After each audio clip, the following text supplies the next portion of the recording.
Hey, what's up, guys? Welcome to BlastCast episode 3 featuring Grimro and Elishar and myself, Tuna. Yeah, we have a few questions that we'd like to go through today. Next week, we're going to be talking with Chris Wilson, Grim, myself, and Kazi. Unfortunately, Elishar is not going to be able to make it there because of the nature of the podcast. It's going to be also that mod's on there too, so yeah, look forward to that. But today we just wanted to sort of engage in discussion about some of the things that we might potentially want to talk with Chris.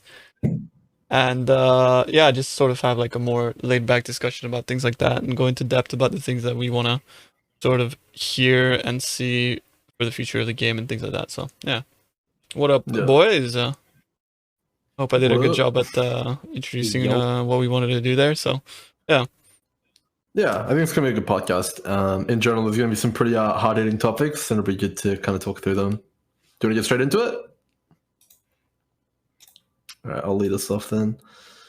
So I think one of the biggest things with Path of Exile right now is the characters. So we're talking, like the skill tree. We're talking about the build diversity and all sorts of stuff like that. Whether you think there's diversity or not. It's a pretty big topic right now, and it's definitely one that I think is going to be up for discussion potentially in the Chris Wilson interview. So the first topic we're going to chat about here is what do you guys think of builds that can have 100% uptime and some somewhat autonomous skills like brands, totems, minions, summoners, all sorts of stuff like that, versus like melee skills or bow skills? And do you think that it's even possible to balance the game around that right now? I think it's really hard to balance around it because you can reach a lot of damage on the skills that have like a lot of uptime on bosses. So I don't know, like dodging the damage completely makes you able to like invest so much more in damage. And to balance this out, they would have to buff the damage of skills that have low uptime on damage so much that they probably can just go on the boss, just lap him once or twice, and the boss is dead. Yeah. If they want to make it like fair, I don't know. I think it's just really hard to balance. I don't think you can balance that. And the other solution would be like to nerf the skills that are able to get that uptime up, which also sucks in a way, right? So it's like finding the happy medium between skills that have to stand still to cast. Like even think about like self-casting. There's a reason why people don't really self-cast things, right? Because not only you have to invest in cast speed, which is very hard to get, but you also have to invest into like a lot more defense, because if you're standing still and you take a hit, you're just gonna die. Like there's in a way, bow builds sort of mitigate that a little bit by having Mirage Archer, which is still gonna be like a quarter of your damage, but it's still, you're able to deal a little bit of damage in that way. But I feel like self-cast builds, melee builds, they suffer a lot from that. So the thing about bow builds is that you have so much move speed compared to other builds that you can just shoot once, kite while the boss is attacking, shoot once, kite, shoot once, kite. You can actually like do bosses even like being ZHP and just kite around the boss and be fine. But like, have you tried to kite Baran? Like, it's really hard to kite even him, right? If he does his thing and like you're right next to him, like, because you want to go in point blank for most of the things, or like if you're melee, you're right next to him, you walk up to him, you want to go in point blank or hit him, and he does those like overlapping circles, they're instant, because the only delay is between like the distance he throws them at. So you're even like, you're more penalized for being melee by just how like the attacks work, right? True. I feel like Cirrus is good because of like, if you're further, you can't see exactly what he's doing. So it's always better, even as a range build, for Cirrus to be closer.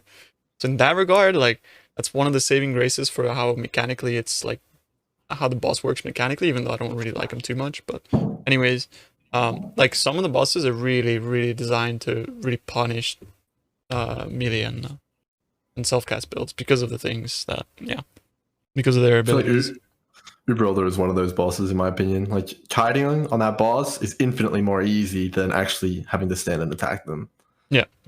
The whole thing is about kiting essentially, because if you stand still for a second, Elder's gonna throw like double spear, triple spear, and then if you can't tank that, which most builds have a pretty hard time tanking that, obviously, right? Like that's like it's shotgun. So I feel like Uber Elder is one of the easiest boss to kite Cyrus is like way harder to carry than Uber Elder. Like if you go on a squishy build in Cirrus, you're probably gonna die. But if you go on a ZHP build in Uber Elder, you can never get hit and just do it if you know the mechanics. I mean, try do a ZHP build is melee, right? Yeah, you're not. That's what we're talking about. You need a good skill that has good uptime on DPS. Exactly. Yeah, so like what we're talking about basically. Yeah, but I think like honestly, that's probably the biggest contributing factor to no build diversity, right? Because it's just completely imbalanced in terms of the skills mechanics, and you see situations in which these mechanically superior skills just get completely annihilated, like Blade Vortex. Winter like Orb. Brands, Winter Orb, anything that is mechanically superior just gets basically gutted because Tornado Shot. Tornado Shot. I mean, it's just like so incredibly difficult to balance around skills that are just that powerful and can abuse the game in that way. But also like not having because imagine if GGGs would have noticed this before they made those skills, and then those skills never came to be because they'd be like, oh, that would be too overpowered. Like it's sad to think that like maybe going forward they'd have to scrap some skills because of that. Yeah. No, definitely. That would be a shame. We can keep going. Then I mean, like, it's not just that though, right? Because you have these incredibly overpowered skills, and they probably deserve to get nerfed overall. Yeah. But at the end of the day, you still have skills like Glacial Hammer, right? And Reeve. Like Reeve's okay, but like they're Reeve kind of is just fine. like they're just like, well, I mean, like there's some which are pretty bad. Like Double Strike. They're just like it's Double Strike, Viper Strike. They're just pretty much just been bad for the longest time, as long as anyone can remember. And we haven't really seen too much effort from Grounded Gear Games to kind of like tackle that. Like, what do you guys think of that? Have you ever been tempted to try any of the underplayed skills, or is it just meta? Yeah. They did try to buff them a little bit with the strike range, right? Yeah. When they added like the strike range mechanic, and also with the alt quality, a lot of skills were like buffed, kind of. The problem is that every time they release something, they just nerf it after, or they keep introducing good things, and then they just completely destroy them with nerfs after. No, I don't think they've been destroying Viper Strike. They just haven't been buffing it, right? Like you're talking about the powerful abilities, but what we're trying to talk about here is the not powerful abilities, like Viper Strike and stuff. The problem with them is that just like mechanically they don't compare to other skills, and they don't have like insane scaling to compensate for that, which is what you'd like to see from something that's like obviously like there is some fringe cases where you could be like, but actually, like, Mattel's Viper Strike from 2 leagues ago was insane. It's like, but, like, it's very, like, fringe cases where it could be good in one scenario, and then, like, people want their builds to be, like, good in all scenarios, right? Like, the question that I get asked the most every time I make a new build is, like, yo, can this build boss? Can this build, like, even though it's, like, a map juicer, it's, like, powering through content, and it's, like, really, really fun to play in maps. It's, like, yeah, but it can't kill Uber Elder, trash build, or like can't kill Cirrus, trash build, like so. Yeah, I think it's pretty difficult. I think that a rework to skills in the way that Spectral Shield Throw got reworked, like that was a skill that very few people were interested in playing, and now it's like in a really good place, and everyone's keen to play it. I think more of that, even Lightning Strike to some extent, it's a pretty damn good skill now. Even I'd consider playing it. To be honest with you, it's in a pretty good place as well. I think the new mentality of having like a build that can do anything came from the new gameplay loop. You need to have some bossing in your character if you want to do Cyrus and Conquerors and like invitations. I don't like that as well. Back in the days, we had an Atlas, and all we need to do is just map. You literally just map. And if you wanted to boss, but if you wanted to boss, you had the fragments and you just open the fragments. It's a separate gameplay loop. It's like a separate gameplay loop completely. And I was the bossing guy. Now it's forced into maps. Yeah, go ahead. Yeah, I was a bossing guy, so for me it was like, oh, I built a character that wasn't insanely fast in maps, but then I could kill the Guardians by face tanking everything, and like I wouldn't have to swap builds. But also one of the weird things that like has put me off a lot with having like separate characters is this is a completely different argument, but like the loading screens are like 4 times longer now. and that's really annoying for me. Like, oh, it's like, Actually oh, I need true. to do I something, and then noticed like that. I log out and I log back in. It's like 4 times long. I know it's such a pet peeve, but like, I don't know, man. That's one of the reasons why I don't like character swapping that much. No, I agree.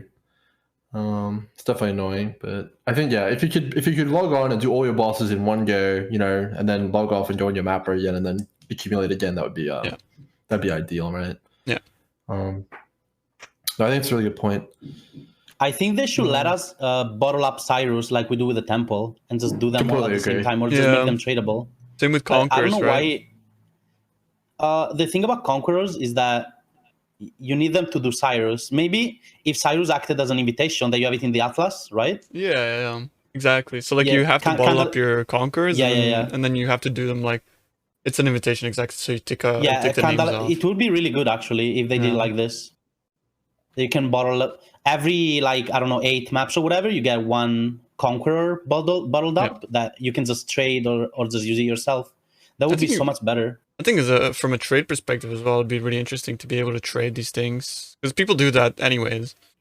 People trade their Cirrus, but it goes through like shady means like TFT or whatever. Like there's nothing wrong with, like, I don't want to get into the TFT bad argument, but like what I'm trying to say is like, like it's not a good way to do about it. Like I am sort of maybe more on the end of the pure sandbox type player, which like, if trade is trade, it's trade, like everything should be tradable. Everything should be like, I love that about like a lot of the parts why I got really attached to Trade League is because of that. Everything's like the sandbox aspect, being able to trade everything, including your skills. Like if you're a boss killer, you can trade for that in a way. But that's completely different. Honestly, right now for me, the Conquerors aren't even bossing content, because in order to access them, you need a fast mapping character to do it ideally, right? Yeah. So like, like when I was making this website that I had created to basically calculate the profit of bosses and stuff like that, you can't put Cirrus into that category because bosses don't really have access to him. So if you did what Elishad said, you're basically effectively adding 5 new bosses to the game and the catalog of things that boss killers can farm, which is definitely a lot more exciting and would open up a lot more opportunities. And, everyone gets richer in that case because the bosses can finally farm the new boss, and then the mappers can sell it to the bosses. So everyone gets more wealth. Also, like, there's no way to, because like a lot of the time people always want to know like what's the profit per hour with doing this, and this is like very, very speed meta, right? Like if you're not going fast, like you're not getting your procs fast, like you're not getting much profit out of Cirrus, right? But even though like Cirrus is actually probably the most profit per hour that you can actually make in the game, right? Yeah. I mean, his drop table and even the Conqueror drop table for the most part, because of the Exalted Orbs, is completely insane. Yeah. He drops some of the coolest items in the game. He's probably like more interesting to battle than Uber Elder, in my opinion, just because of his drop table. I love Cirrus drop table. Even like the gloves is like, they did really well because the gloves are like the Watcher's Eye in a way, right? Yeah. I really like the gloves. Symbol. It's a very fun item to have. Oh, absolutely. Like the gloves can be one of the best items in the game. Sometimes like if you get a really insane pair there with like a mirror. Yeah. I think that the Savior was an incredibly awesome chase item, but they did that one dirty, unfortunately. They really nerfed it. I don't understand. Like, what actually happened to the Savior? Well, it was like this incredibly powerful item for melee builds. And it was just so powerful. It was better basically than a mirror sword. And like a Savior plus a Paradoxica beat like 2 mirror weapons. So I can understand the logic behind nerfing it because, obviously, like if you're just going to use those 2 weapons best in slot, then you're never going to craft weapons for melee ever again, right? But at the same time, it was such a cool weapon and it was pretty hard to obtain. So, I think they could have found a better place for it than where it is right now.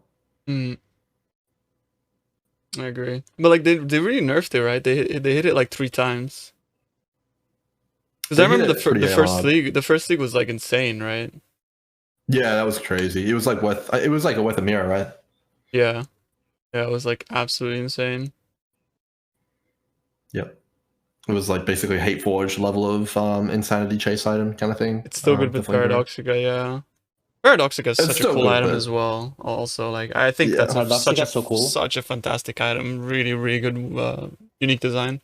I like that a lot. I just wish they'd make a bow, like a true. Paradoxica bow. True. Yeah, It's so interesting but, to be like, here's a unique, and then like your character is all feeding into this unique. It's like such a cool concept. I love that. Yeah, I mean, King of Coolmod, in my opinion, is one of the best designs of uniques as well. Like, that's Yeah. a very good unique. True. It's Yeah, super definitely RNG useful. though, but yeah. I think Yeah, that but sort of RNG is good. That's the sort Yeah, of it's like cool a watch his RNG. eye. Yeah. Yeah, it's kind of like the What's yeah. But the Yeah, problem again so is the- accessing Katarina, right? Yeah, it can't be traded. You're right. You Yeah. can't do that as a boss killer. It's like hidden behind leak content. So honestly, like I think they should probably give that the incursion treatment as well. Like you'd be able to sell Katarinas. That would be really cool. Yeah. And Yeah, then that you would be could so sell nice. Ashling as well. That would be really cool as well. Ventura asks if King Uh. of Coolmod can work as an attack weapon. Yes. It's really, really strong. It's super strong. Like as a fizz attack weapon, absolutely. Also like as insane penetration. Like the mods on it are like so vast and can be applied to like a lot of different builds and scenarios, which is why King of Coolmod is so cool. It's not like a homogenous item. It's an item that can be like insane for someone and completely garbage for someone else, but at the same time like that can be flipped just depending on the unveils that you get. So again, I think that in itself is amazing unique design. I think that's so good. Yeah, I think I saw it being really good for minions, for damage over time builds, for attack builds. You can make it in so many different ways. Like Also, the Lightning like, Strike for Berserker last spellcasters. thing, we were using that as well. Yeah, actually, yeah, true. It's so good. 100%. I think it's one of the better design uniques, and it's one they did recently as well, which is comforting. Means they've still got it. Yeah. Okay. Talking well, about designed uniques. Have you you wanna guys seen go? how bad the uniques in this league are? They're so yeah, bad. they're awful. The Flask is They're pretty so cool. bad, dude. Yeah, the flasks are Flask- cool, but the one you're using, the one that heals you with the endurance charges, that's cool. The other ones are kind of useless, right? The Calling Most of Strike them? one is also cool. Yeah, true. Cool, but would you say good? I don't think they're good. They're not on a level in which you would be like, oh my god, I need that for my build. You know what I mean? Yeah, no, I get that, but I think it's a really good flask because if you consider like the raw damage which it actually offers, like the only reason why it's not insane is because you can get Cold Strike from other means, right? But the flask is like it's crazy. Like it's got a decent amount of uses. It makes it so monsters deal 10% less damage and 20% less movement speed, and then Calling Strike, 10% Calling Strike. So. Well, you just get Killing Strike when it's on you. Yeah, when you use it, Mm. it's pretty. It's like 10% more damage technically, right? Yeah, I mean, Killing Strike is super available there, right? It's a problem, yeah. Exactly. Yeah, it's definitely pretty available. I think the one that had the most potential was the ward one. You know, the one which basically keeps your ward permanently on you and turns it into EHP. But they just absolutely dropped the ball on that line in which it has reduced effect on you, and that scales with Flask effect. Yeah. It could have been really strong. Maybe too strong, but yeah, it would have been really cool.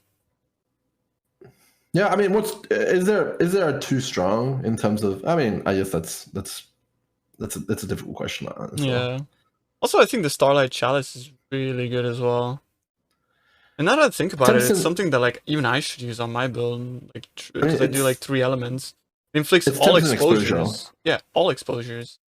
Yeah, so exposure, it suffers from the same problem as Calling Strike, right? Because exposure is reasonably easy to acquire through, walk and an Arcanist brand or Hydrosphere or anything like Not that. triple exposure though. Not if you do all 3 elements. Because like if you're a Trinity Well, fair build, enough, yeah. exposure is terrible, right? Like because you can't penetrate both. But this is like 10% pen, and then also 30% effective non-damaging ailments. Which, by the way, those are insane now.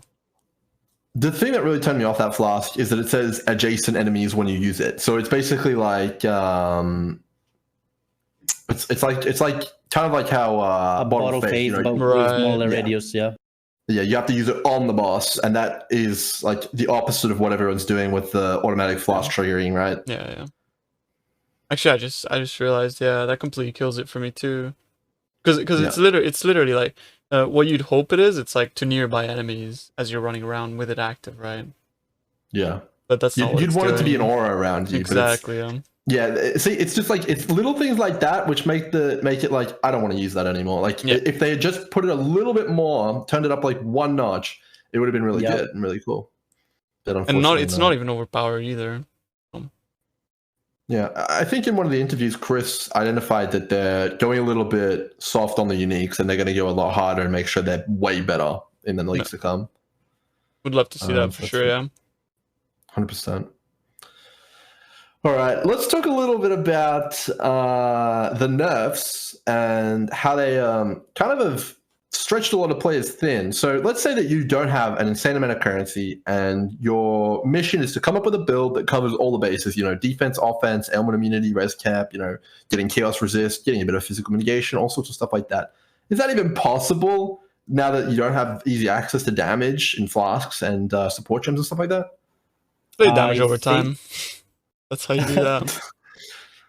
But from what I've seen, everyone now is just using skills that have a really, really high base damage or that really, really easy to scale. Like Forbidden Right has an insane scaling off of your HP and projectiles. There's so many ways to scale it. Chaos damage. Or Spectral Shield Throw has insane base damage based on the shield, right? And if you go crit with the new Jewel, you can get like 7% flat crit chance, which is crazy because you can get like 0.8 on gloves and then 2 on chest for normal builds. But if you have a 350s shield with like 1500 evasion, you can get insane flat, while at the same time you get like 140 multi and 7 flat crit chance to your base crit, which then you just take a few crit nodes in the tree and you get to like capped crit pretty much. Like everyone's using nodes. really, you just get diamond flask and that's basically it. Yeah, you don't even need to get crit nodes. I think though, but the thing I'm more referring to here is that's like picking like 1 grain of sand out of the beach, right? And it's like this works, but like out of all the skills though, it's really only a handful that can really cover all the bases now. There's only a few really strong skills that can perform well on like low budget, and everything else, since the nerf was like global to the support gems, right? And all of the skills use support gems, so like the lower performing skills that were already pretty bad got nerfed at the same time as the really well performing skills. And I would have liked to see more buffs to the like less performing skills if they did a nerf to the support gems to bring them in line with the better performing ones, so that if you pick like a random skill that is not used or doesn't have like really good damage, you're gonna struggle way more than just someone picking up like a really, really good skill with high base damage or like good scaling. So I feel like this brought down diversity, at least from what I've seen in game. Everyone's playing the same few builds. It's always been like that though. We can't deny that. I think it's important to also... True. It has been like this in the past as well, yeah. It's always been like this because there's always going to be the better build, regardless of how good everything around it is. Like, yeah, you could play like other stuff, but people didn't. People played PV or people played Hate Forge. Like, everyone that doesn't play that wishes they were playing it. I do think that's a good point, but I do want to also highlight that I think this becomes a real issue when you have like the build creators, like Rutu, MB Extreme, and all these other people. Because their brains are so big, they just create these insane builds, and everyone wants to play them. It's obvious. But even they're saying, it's like, they don't have a lot of options. It's so hard to come up with good builds. No, I agree with that. I agree with that completely. Like right now, it feels like we're being like really squeezed because they keep taking away like things that would make something decent out of like for example, even just like the scaling on the skill gems would allow like so much more builds to work without having so much stress on the gear, right? But now the gear is so stressed out because it's having to make up for the things that we lost on the skill gems or things that we lost. You know what I mean, right? Things that we lost in the flasks, like so.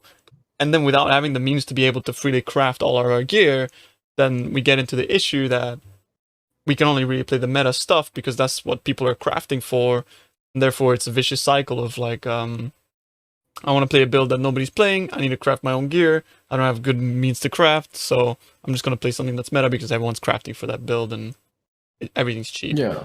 Like for example, when I was 100%. making the SST build, there was not one shield that I could buy on the market. I had to run Oba's Curse Trove. Like I think it's called Oba's, right? That drops a high level basis. I ran like 30 of them to find one Supreme Spike shield, and then I crafted that. And then a week later, after I put out the build, like an insane shield cost 20C when the base was like 2x plus when I was trying to make it, you know? That was because Neversing didn't even show it in the Didn't even base show filter it, that yeah. people are using. So because like it was so non-meta that people didn't even consider showing it in the filter. So like actually, even if it's a really common item, no one had it because no one thinks about picking it up. It's not even worth. Yeah. I think I have a few points here. So I think that the main restricting factor and the thing that makes a build viable is having access to raw base damage. If you look at all the skills that are available, they generally have a reasonably high base damage, and they can kind of forego investing into that on their tree and their gear and stuff like that. Now, what I want to ask you guys is an interesting thought here. If you had to league start a build that is not one of the meta league starters, and you guys all know what they are, what could you possibly pick? What would you pick as your next best option? So, you know, no SST, no minions, no brands, no totems, you know, none of that stuff. No mines either, obviously. No mines, yeah. Mm, I guess mean, it's a I difficult would question. probably. is it okay to be like in low tier maps? Or? Like, your goal would be to kill Cirrus. Okay. Go on, Ellie. What's your answer? Your goal is to kill Cyrus. Yeah. I mean, you could play. Yeah, I haven't killed Cyrus yet this league, guys. I skip it or I give it to Tuna. I don't actually kill it. I don't care. I think my answer to that question would I can actually probably be kill it right now because last time I did it, I had 3k HP on my character. Now I have 3.8. I can kill it, but I just keep it. I don't want to do it. It's a waste of time. I could just be doing Nemesis 3 and make more money than doing Cyrus. Yeah, but I think a lot of people want to, you know, obviously complete the content in the game, right? If Yeah, it's serious, they want to do my it. point was, it's not a good option to ask me. Like, you shouldn't be asking me how to kill Cyrus, dude. I would play think, like, Berserker. Berserker, okay. Yeah, Xenos Cry Berserker is kind of nuts. Yep.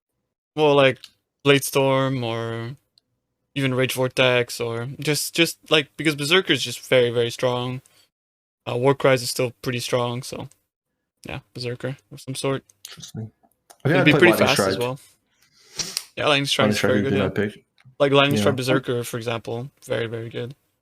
If you want to tease and do the bosses, you can do them, right? If you like build a character and be able to do all the bosses, you can just go like Hierophant, just go Mind Over Matter, get stuck a lot of mana, so you're tanky, or you can go like Guardian and be really tanky with auras and just put RF on or something. Like, or you can go Inquisitor and you have so much regen that you can't die. Like, there's so many ways to cheese it. All you need is like some base damage, a skill that has good base damage. That's And the a lot problem, of though. tankiness. That's Reap the is really problem. What good. skills? You can Reap? you can Yeah. use Reap is so good. You can spell cascade. It overlaps. Damage over time, you though. That's meta. You can convert it. You can spell echo it. You can't league start Reap as non-damage over time. I don't think that's a wise thing to do. Okay. Yeah. I guess the point of that was that, you know, it's pretty damn hard to come up with a build that is viable, which doesn't fall into, you know, minions, dots, you know, mines, that kind of play style. I'm afraid that part of the reason why that is as well is because I feel like I'm pretty uncreative. I feel like if I really, really had to, maybe I would find a way, but it's so easy to just like not be forced into that, right? Because why would you do that when you could just play the good stuff? And I feel like that's the issue, right? It's almost like, you know, like science doesn't progress if there's no problems to solve. And like at the moment, there's no problem to just like keep playing the best thing ever. And I think that's what they're trying to do, like by like removing the best thing ever. They're trying to make us solve problems, but then the problems that they propose to us are like too hard or something. Because it's like they don't give us the means. We don't have the tools like scientists do to like make things work. I don't know if that makes sense. It's a bad analogy, maybe. They didn't just nerf the top end. They nerfed most of the skills because they nerfed the support gems, right? So the best things kinda stay the best things still. Yeah, I think you were saying, Tuna, at least start, you were like, oh, Toxic Rain only lost 10% damage. And then you've got builds like Handcast losing like 50%. It's like... Yeah. It's ridiculous. Doesn't make much sense. Yeah, I definitely think that's a problem. I think kind of like moving on from... Oh, you go ahead, Ellie. Bonk builds didn't really get nerfed that much, right? Bonk builds are still really strong. They did. You're kidding. Like slams. They got destroyed. The War Cries. Yeah. They got Did they get destroyed? Yeah, they're still okay. But I mean, they got destroyed. You can still like they're gonna be really tanky anyway, and eventually you kill bosses. The slams are like They're negative okay. 70% damage. Seismic Cry got Damn. Okay, destroyed. never mind. Yeah. 70%. That's crazy. Nobody's playing in Boros this that got it. gauntlet. Basically, you're not gonna see it. Yeah, makes sense. Yeah. I think another reason why, maybe you don't see as much creativity or as many people trying out builds is just the sheer amount of components that you need to consider when actually like coming up with a build. You've got cluster jewels, influenced items, synthesized items, awakened skill gems, all quality gems, all sorts of stuff like that. Do you think that, we've gone too far and there's just too much customization in the game and it's too hidden away behind lead mechanics? Let's start. I think, personally, I don't think so, because I think that's one of the great things about Path of Exile. But also the problem I think that this proposes is that then the game is balanced around expecting us to use all these things, right? The game is balanced around us, at least it used to be, but the game was balanced around us always having flasks up. It's practically balanced around us having like a really good build. It's balanced around clusters. Like it's all balanced around that now, right? So that's the issue that this proposes, but not having those options would also suck, right? If you think about it. Yeah. So it's like, this is an issue that's like, I would hate to be a developer in this situation where it's like, what do you do? Like, I don't know. But as a player, it sucks. Yeah. I wish it wasn't this bad. That's it. Like, that's all I can say. I don't know how I would solve it. I just don't. 100%. What do you reckon, Ellie? I think maybe they should buff a little bit the tree to make it in line with cluster jewels. Maybe that's the a good tree is idea. still really good. I mean, like there's still really, really good nodes in the tree, right? Yeah. You can get like 3% more damage on each node on average, kind of in the tree, right?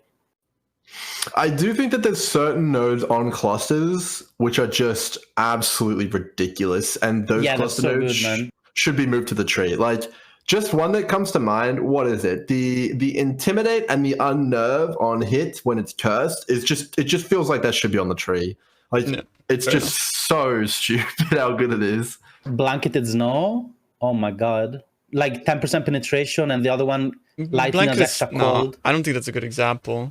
For attack builds, Blanketed Snow is like, yeah, it's very good, but you look at like attack pen on the tree and you got Primeval Force, 5% pen, 40% wed.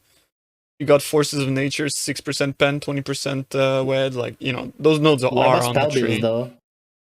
For spell builds, it's so insane, man. Yeah, that's true. That's true. Yeah. For spell builds, it's like, really good, yeah. Don't talk about Blast Freeze. Yeah, Blast Freeze is another one which I'd put on the tree, actually, because it's just actually ridiculous. So nice. It's like a mechanic in itself. I think maybe some sort of a migration of some of the more powerful cluster nodes onto the tree and leave some of the more generic damage piles on there, and it would probably be a little bit more balanced, and you'd not need to require as many clusters as you do now. But yeah, I still think you'd have a problem because, some of them are just like, 5% chance to deal double damage when you crit. And most players are like at the end are just rolling around with 100% crits, just 5% double damage. Don't forget it also gives 30 crit. Yeah, it's crazy. It's absolutely ridiculous. crazy. It's absolutely ridiculous. It's like points. one third of a diamond flask plus 5% double damage. Like, hello. Yeah. Hello. It's what? there. So like, for a player that doesn't engage in like Delirium and acquiring clusters, or doesn't understand the system, or can't acquire them at all, it's like you're losing so much player power. You're literally hamstrung from the get go. No chance. and there's like if you take out all the league stuff, anointments, the clusters, all of the meta content from leagues, I think you'd probably lose like probably like 80% of your player power in some cases. It's absolutely absurd. I wonder how like if they have to go, in the future, maybe Delirium is not going to be a part of the game. Like, what are they going to do? I guess they'll move clusters to the base game. It's not really that hard, I guess. But yeah. I mean, like Abyss Jewels are in there as well. It's like Abyss Jewels are kind of like they're like jewels, but they're not. Like it's like they could just be another jewel, but they're an Abyss Jewel, right? I don't know. It seems like there's definitely a lot of league specific stuff where you have to run down these really narrow knowledge pathways to even acquire them and then get them in your build. But yeah. I feel like there is a place for things like that, though, and I think that's really cool as well. Like for small acquisitional items, like I like that Abyss Jewels are tied behind Abyss because they offer a totally different range of, like modifiers on them that are not offered by generic jewels, right? Yeah, and I think that's good. I think it's really nice to have those sort of different content will reward you with different things that achieve different things. Like that's why I think Path of Exile is like fantastic as a RPG, right? That's what makes it good. Yeah, I agree completely. So overall, at this stage of the game, 3.15, do you guys feel like the build meta and the ability to create builds is in a good place? And if you don't think so, when do you think it was? I don't think it's in a good place. Sorry, go on, Eddie. I don't think it's in a good place now. If you were playing on Ritual League, you could pretty much play like every build you wanted because you have Harvest. You have so many things you could do. The builds were like pretty good. Like the support gems were nerfed, and you had like so many different things you could do. But we also had Harvest, and we had like pretty much an item editor. So maybe that was too strong. Like I think the best would be in between Ritual League and now would be like the best. Like, it was tedious. We need a little bit more. Yeah. It wasn't good gameplay.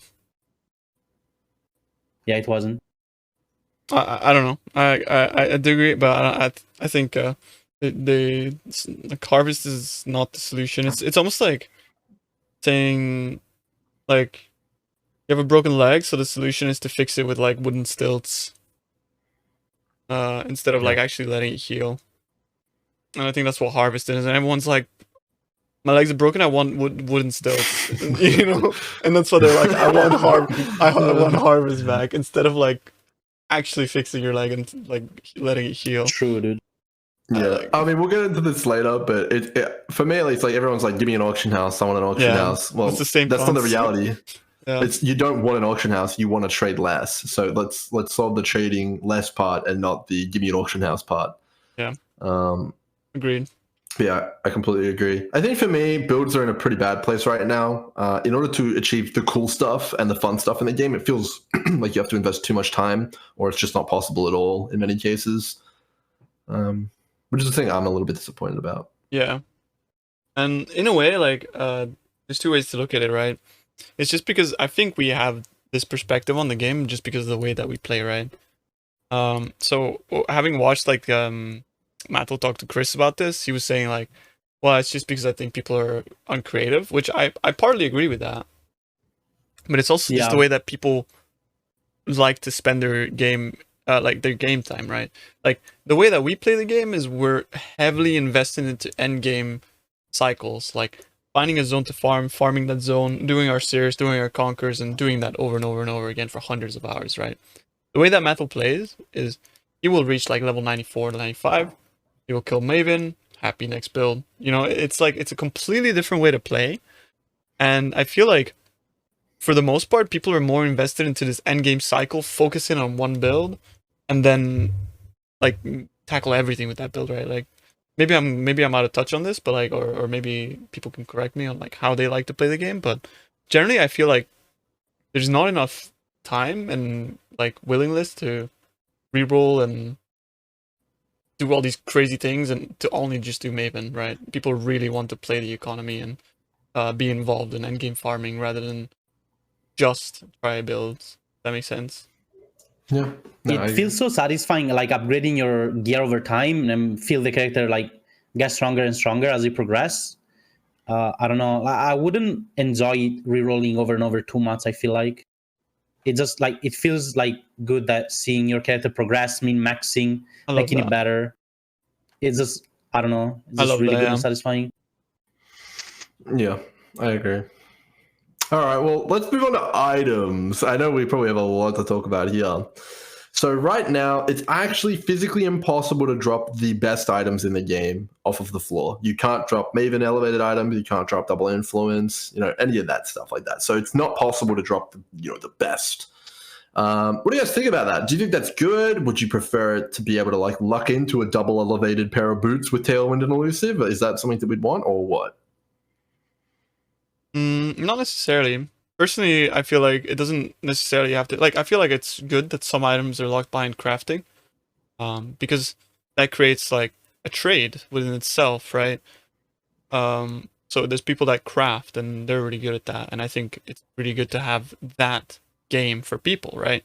Like, the game is fragmented into little mini games that you can engage with, and I think there should be more of those rather than less. So if you completely took that away and just said like all items are just from the floor and crafting is now terrible, I would hate that. But at the same time, it would be really nice to get like the opportunity to provide items to like that from the floor, like from farming maps that are actually worth something and that are actually worth considering equipping on your character.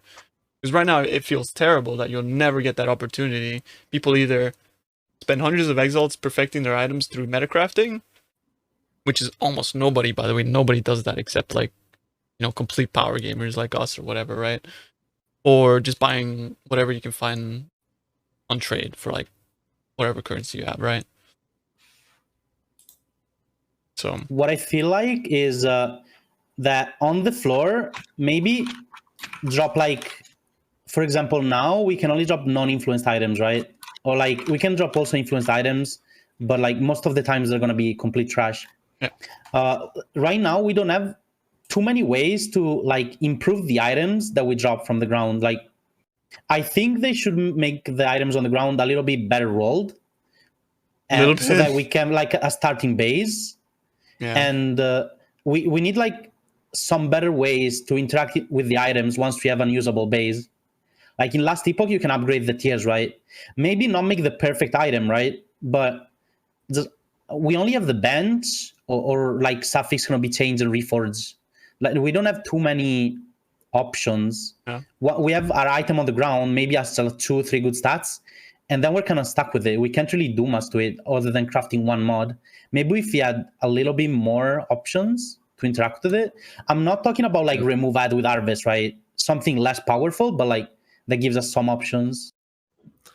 I think for me, I absolutely love Rogue. I don't know if you guys have used him, but that is some of the most thrilling content I've played in the game. Like I got 6 T1s on a pair of boots, and like they were insane. I sold them for 5 exalts. And I got a ring worth 35 exalts, which I self-scammed myself by selling it for 10 to some guy who flipped it. But it was just incredibly fun, and I haven't really had an opportunity to engage with the item system really much at all, because I'm not a big crafter and it's not worth picking up items off the floor. And when I finally got a taste of it, I loved it. So Rogue is for so me, good for them. Yeah, it is. If you could just make it worth my time to put like thicket bows or something like that, which I'm interested in, on my filter, and have an opportunity where I could identify them and have an actual reasonable shot at having something which is half decent. Yeah, I think the game, it would be so much more fun. Yeah. Agreed. It just doesn't exist, and I think the Awakener Orb and the Maven Orb are like the Achilles heel of the actual loot system right now.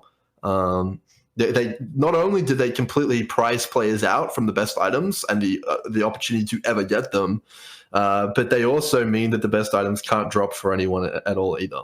And it also renders most items that are not like elevated or awakened or orbed or whatever, it's like vendor trash, basically. Yeah. Or what we call all can go. Like, do you know what I mean?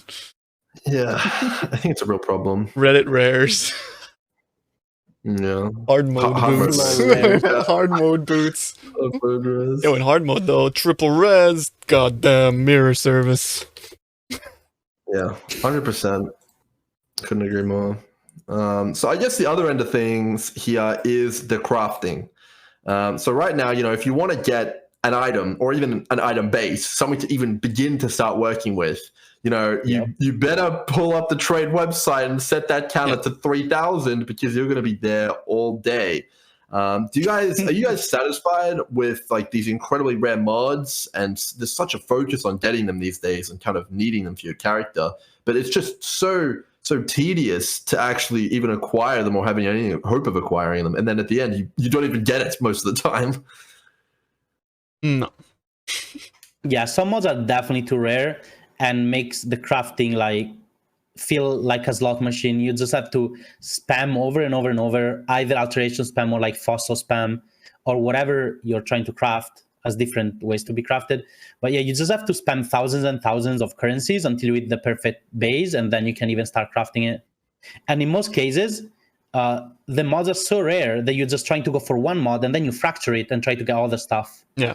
Or like getting a 3 prefix item or like 3 suffix item is so rare. Like 3 T1s, it's like nearly impossible. You're just going for one and then you fracture it. For example, for fizz weapons, you're trying to fracture merciless or dictators, and for like bows, you try to fracture +2 arrows.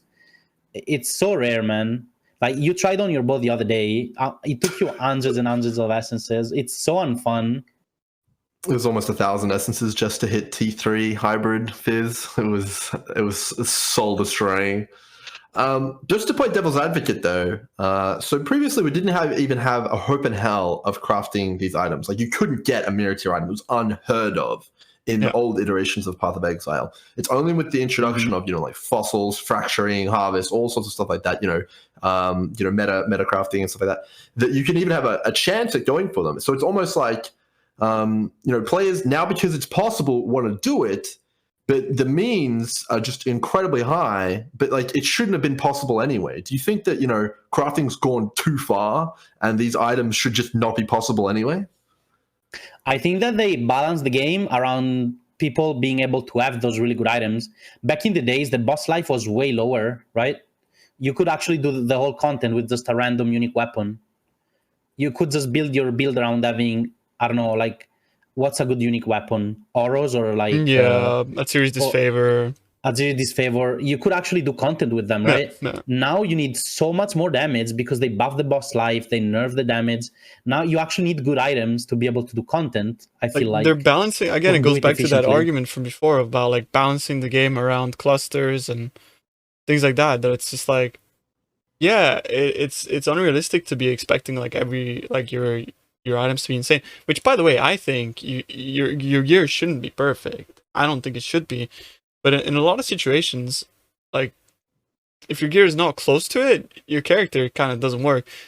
But I think the main issue doesn't just lie in like pure raw damage, like having a triple T1 fizz weapon or something like that. It's more about like certain things that are like very inaccessible, that are like potentially build enabling. I'm not sure, like working with like a prefix and a suffix base, and you have to maven them together, and that like if you walk over them together, yeah, and that it's gonna be like terrible. You're not even gonna have life or movement speed on like if you do that on boots, and it's just gonna be like terrible. And even then, it's easy to maybe work on a prefix base, and then to get life, it's impossible. So it's just a problem with how we build items currently that really restricts the way that we can actually build our characters in a way. That makes sense. I think one of the biggest issues that I have with the game and the way it scales and the reliance on gear and stuff like that is skill gems that basically have no flat damage on them and are like, just percent, right? Like take like Tornado Shot, for example, one of my favorite skills. It's like 120% of base damage. That's it. So, you have all these tools, like support gems, clusters, all that stuff like that. But they're generally all increases and more multipliers. So you're relying so heavily on, added cold and stuff like that, or, your weapon to even get the amount of base damage to even be multiplied in the first place, it just pushes so much emphasis onto having like insane gear. And I think a lot of skills fall into that kind of category as well. Yeah, it's true. So yeah, I'm not entirely sure how to fix that, but I do feel like there's been this weird thing in which they've scaled the game up to like kind of require you to have really good gear. They've scaled uniques down, and they've now made rares harder to get with the limiting of harvest and stuff like ashling. So it's kind of like this weird like triple whammy. I mean, I really like that you need a lot of gear to access the endgame boss. Like, I think it's good to have, because that's what I want. We want from like aspirational content, right? We want things to be like, in a way, like something that you work towards and it's harder to get to. But the issue doesn't lie in like needing the better gear. The issue lies in how we access the better gear, right? In my opinion.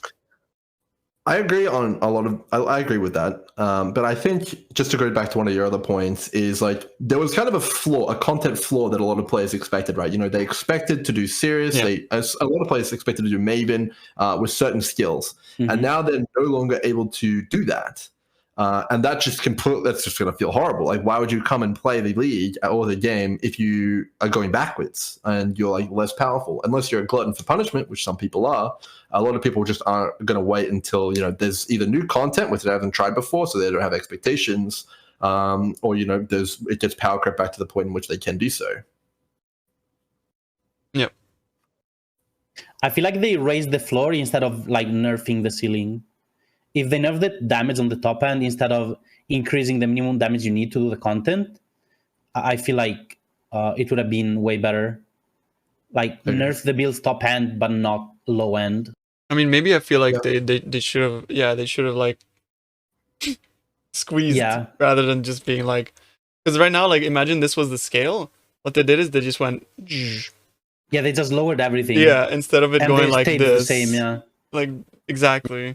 It's like everyone gets 40% less damage instead of being like, you know, like squeezing the top. 100% agree. Top and bottom. I think it's definitely a very good point. Overall, one thing I'd like to discuss actually is, at least from my perspective, I think that it's reasonable to assume that most skills, given enough attention to detail and enough min-maxing, should be able to do the majority of content in the game. And there should be different content, you know, like Delve, for example, or, you know, some other kind of form of gameplay, like Fireball Delirium, that acts as the aspirational content, which is very narrow in who can complete it. You know, if people want to be able to do Maven on their double strike character, I think it's completely reasonable to assume that they should be able to do so without spending 200 exalts on their character. There should still obviously be a barrier to entry to accessing the end game boss. Obviously, yeah, 200x is pretty unreasonable. Obviously, I mean that was definitely hyperbolic. Like, I'm sure you could do it on like 20 exalts, but you know, you get my point. Yeah. No, I agree. There should be some things that are like really facilitate, like skill gems should. Basically, what you're trying to say is there shouldn't be so much disparity between skill gems. Like, why can a miner with Alkengo gear do it on day one? But like 80% of the others can't. Like, yeah, I totally agree. With that. Yeah, 100%. That's just what I'm getting at here. But what's the actual difference between the miner and those things? I think it's a skill tree, right? Is that a skill tree issue? And also the fact that you can, like, mechanically how mines work, right? Like, it's obviously you can invalidate most of the boss's abilities just through one-shotting it, right? Or like bursting it into its transition phase. I think there's a lot of things together. You can pre-stack the mines so that you can just release them all at once and just maybe insta-phase the boss or get close to insta-phasing. Yeah. You have a lot of map throwing speed for free in the tree, so you have a lot of mobility that other builds don't have because you throw your attack so fast that you can just throw and move. Also, the mine auto-targets the boss. You don't have to actually aim. You just need to throw it in the general direction. Also, mines usually start on the top right side of the tree, which is usually a really, really good point to start in the tree, because most of the builds like that do really well on leveling is usually on the top side of the tree, right? Because you have access to Elusive stuff, you can go to Top right, the all the dual-wielding crit, nodes, elemental. all the crit. You can get so much damage. Like, it's just a good zone to be in. Top right is the You're best. gonna Yeah. be a really squishy, but if you are mechanically good enough, you can bypass being squishy by just dodging the stuff at the start of the league, right? I feel it's just one in one of the best I spots think on the tree. And that's a reflection on softcore more than anything, though, because Definitely. Yeah, top it's right, more than softcore than hardcore. Yeah. top right is damage focused, bottom left defense focused, and you'll see most of the players on hardcore floating around the bottom left. From what I've seen. One so thing that I far. wanted to add to mines is also its mechanical advantages. Like, getting frenzy charges is really hard. Getting power charges is also very hard. There are big True, challenges for so many builds.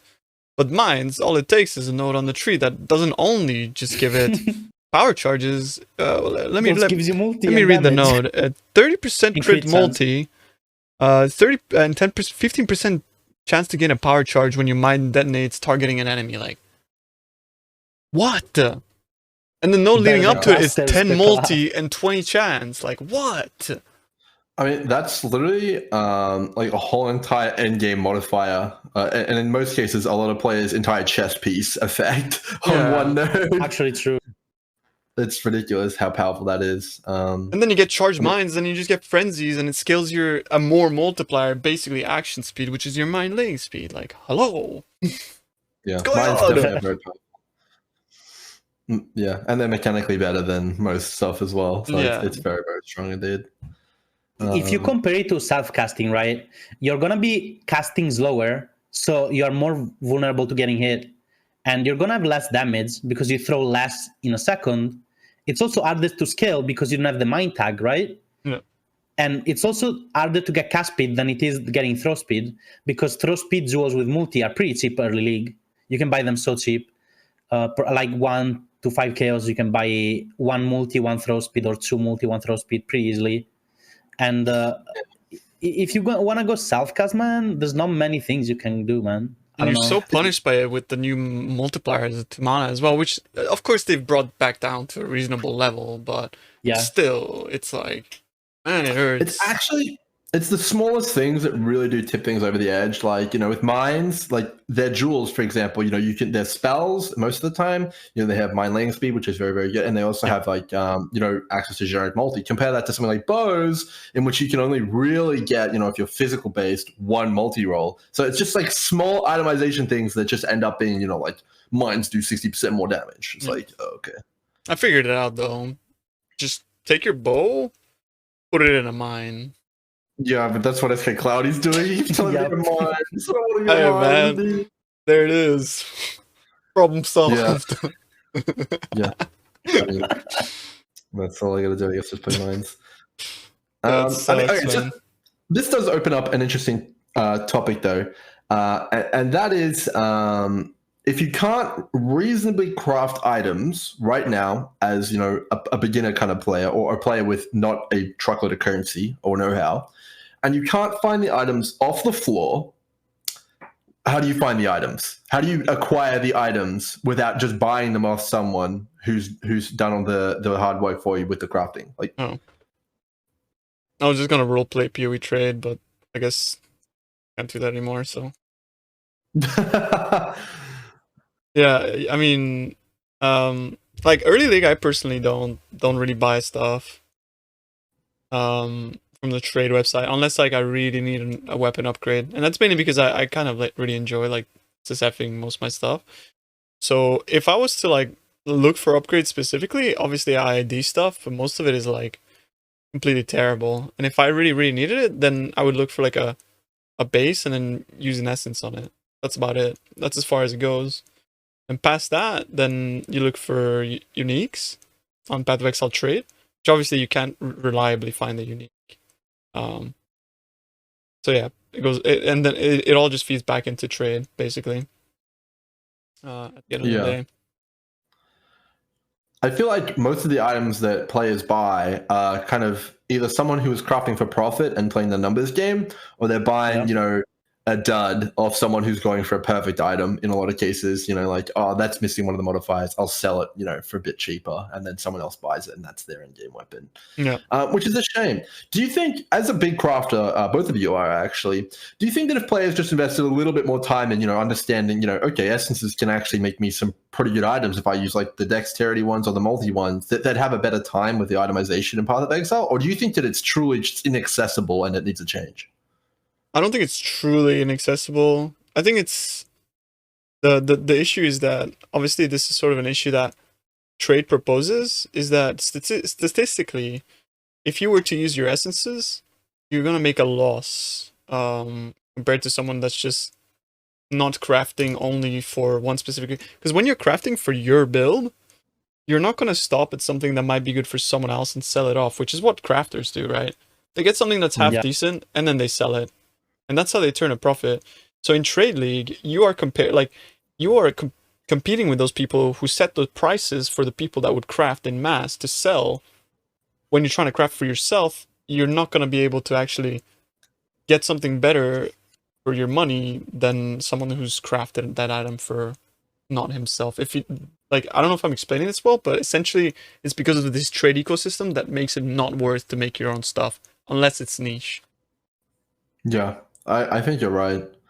That's a very difficult problem to solve. It's very, very difficult. It's impossible, practically.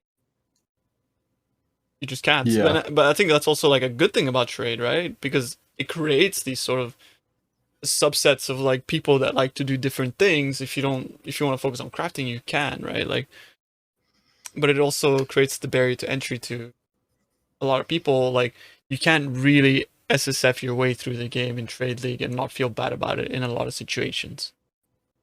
Yeah, I think some tools, like for me at least, trading was like never going to happen with crafting. Like, I had no idea until I got Awaken Pewee trade, and I could like put it in and it's like, this is what's similar right now, and I could actually realize that okay, this item is worth this, that, or the other. But if you're not using something like that, or something that gives you an idea of what something may or may not be worth, or you can even look at an item and be like, hey, that might be something there, you're going to have a pretty rough time, and you should just sell the currency overall. Yeah. You're right, Tino. I think that if you want to try to craft for profit, you need there's like such a big knowledge barrier of entry. You need to know like what people want, like what people are gonna buy. You need to craft a lot before like you learn all these things. They're probably better off just specializing in just farming currency in either mapping or doing something else. Like, you just choose one thing that you want to do, and you just buy your items, craft it from someone else. Unless you want to just go straight into crafting and just do that one thing. The problem with that is that, Path of Exile is a game about items. It's all about the items, right? Acquiring the items, and it's a much more satisfying kind of game when you acquire those yourself and you go on a journey to get those. And you actually kind of bring me back to Harvest a little bit here with Elisha, because people were crafting their own items in Harvest, right? Mm-hmm. Very few people went out and bought items. I know I didn't, and I don't really know too many people who didn't just embark on that journey themselves. Yeah, because you could just make them yourself, right? And it made sense, like, because you were deterministically making the item you want. Yeah. There's a problem with Harvest as well, though, that we got to the point in the league where there were so many good items that it's not even worth your time to like, oh, I want a power charge helmet with crit multi and 3 res, and it wasn't even worth your time to make it, because you could just buy it for like 10x. Yeah, actually true. I like after like a few weeks of the league, there was so you many remember good your cold BV, Grim, the cold BV that was using like the scepters with conversion and everything.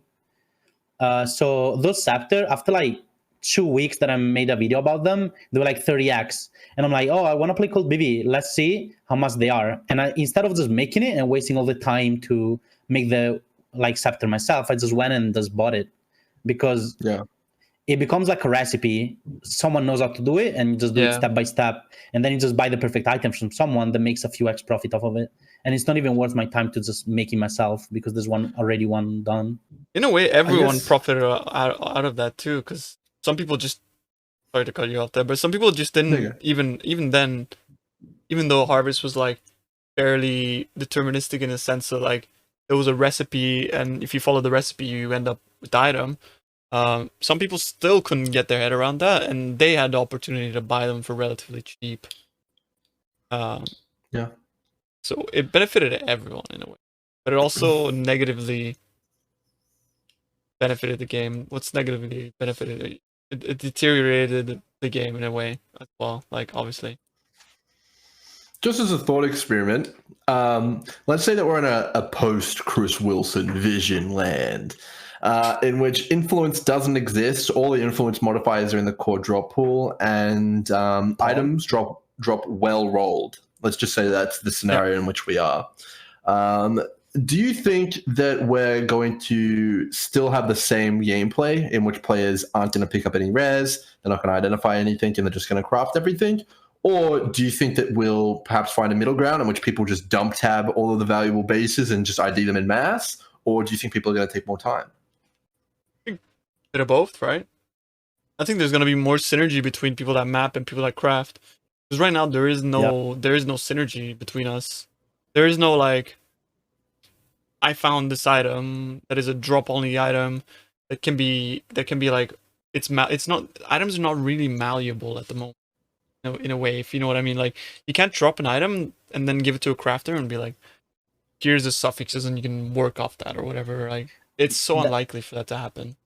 That was my point from before. I think we don't have enough tools to work on the items once we have a base. You're not malleable enough. There's like so many things that don't respect meta mods, or like you can't use once you have a base.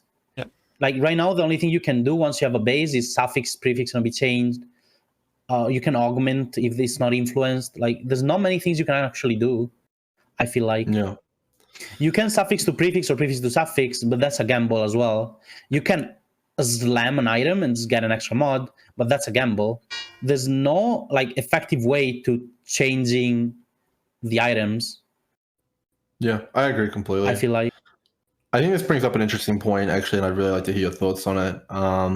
So right now, a lot of the crafting materials in the game completely scramble the item, veiled Keosop, reforges, everything like that.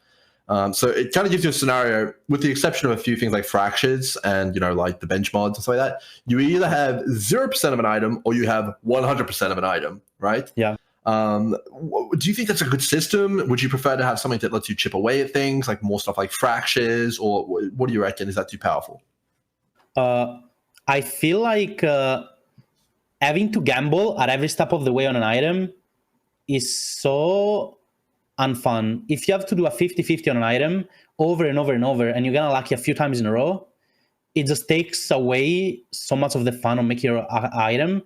I think we should have a little bit more deterministic things, maybe harder to obtain, so they're more expensive. Like maybe they're expensive, like Maven orbs and stuff.